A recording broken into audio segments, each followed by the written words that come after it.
మా దేవుడు గొప్ప, మా మతం గొప్ప అని ఒకరినొకరు నరుక్కుని చూస్తున్నారు.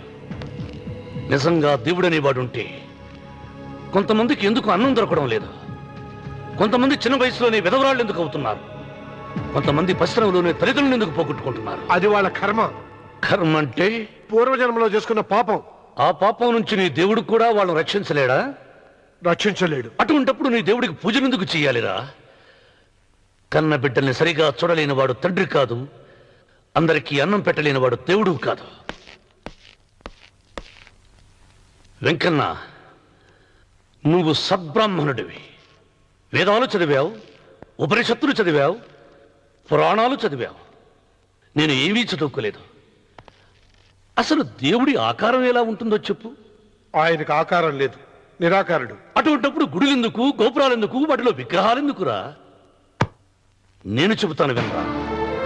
గాలి